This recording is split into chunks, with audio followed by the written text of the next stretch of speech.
The second tool we are going to explore in this mini course is Kahoot. This video will outline how to use Kahoot in the classroom, and the activities you will complete as part of this module will meet the objective. Kahoot is a fun and engaging formative assessment tool for teachers and students to use. Teachers create a quiz and students join the quiz. Kahoot can be used on any web browser, and all students need to play as the teacher's quiz game pin. Before starting the quiz, teachers need to set up an account with Kahoot. Navigate your browser to getkahoot.com and easily click the Sign Up for Free button. I already have an account, so I'll click Sign In. Once you get signed in to Kahoot, there are 3 different ways to make a Kahoot. You can make a quiz, a discussion, or a survey. For this video, we are going to make a quiz. When making a quiz, give it a title. The title of this quiz will be Multiplication Madness, and a description is required. In Kahoot, you can use hashtags to make your Kahoot searchable so other people can find it. So this is a multiplication Kahoot to enhance fact fluency. It's visible to everyone. The language is English and the audience is a school. You can add an image to the front of your Kahoot, and if you add an image, there's a place to credit your resources, and an introduction video if you would like to add one as well. When you are finished, click OK Go. Now we are going to add some questions to our Kahoot. My first question might be, what is 4 times 4? You can make words bold, you can add symbols, and you can give students a time limit. The time limit is nice because it forces students to answer the question, but it also gives them thinking time. If you wanted to add an image or a video, you could.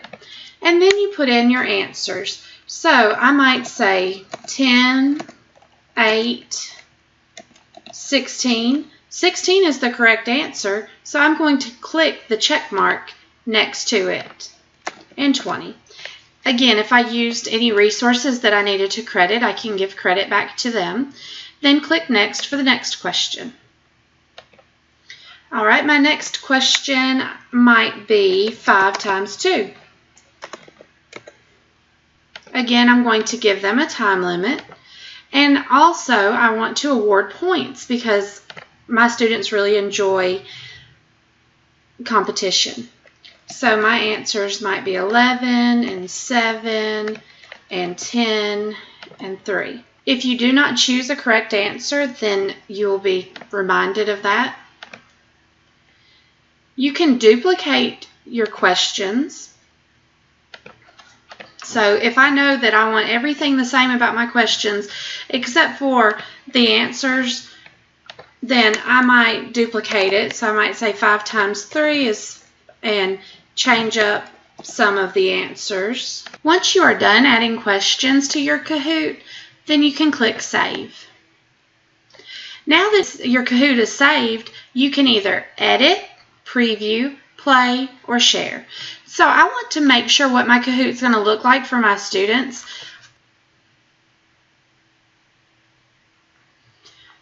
On the left, you can see what your board will look like when you as a teacher are logged into Kahoot.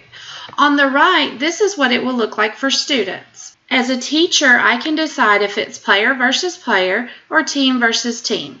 For this one, I'm going to show you player versus player. When I say ready to join, so now my students would type in the game pin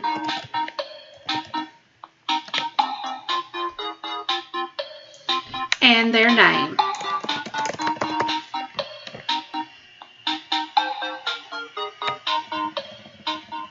As a teacher, if I'm ready for my students to begin playing, I will click Start.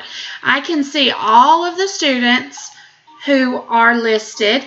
If a student is misbehaving, I can kick them out of the game. And so I can click Start to start the game.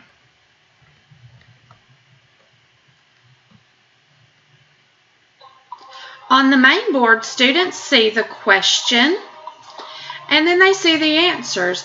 On their screen, they see the colors and the shapes. So because I took too long, I did not get the correct answer. So no points were awarded to me.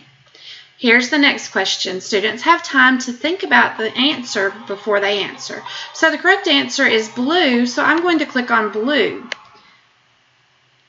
And you just continue going. This time I got the correct answer, therefore I got points. My third question, I see the question before I see any answers. At the end of the game, you can look at your students' feedback and you can allow students to respond about how they felt about the Kahoot, if they learned something, if they recommend it, and I might have my students tell me how they feel about their learning. After creating my Kahoot and previewing it, then I can share it by copying the link, or if I was going to actually use this in my classroom and administer the Kahoot quiz to my students, I would go to play it. And what you do as a teacher is you click play it,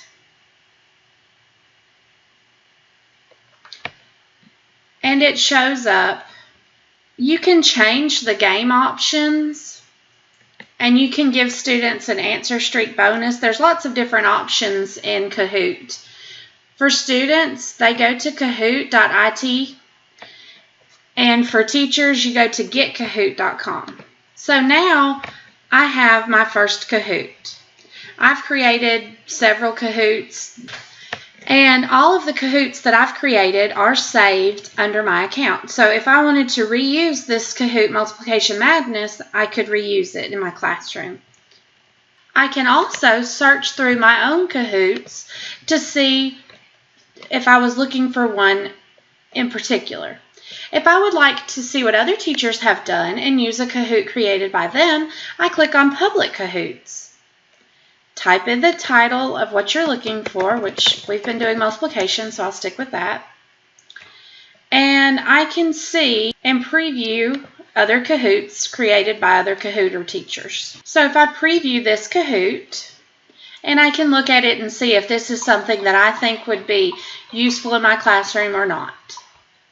If I feel that it's something that would be useful, I can add it to my favorites, or I can duplicate it and make changes to it and make it my own. So there are many different things that you can do with Kahoot. The main thing is the quizzes, and students are very engaged when they are playing Kahoot. Using Kahoot in your classroom is a fantastic way to increase student engagement. Please watch the next video in this module to find out what you need to do to show your learning about Kahoot.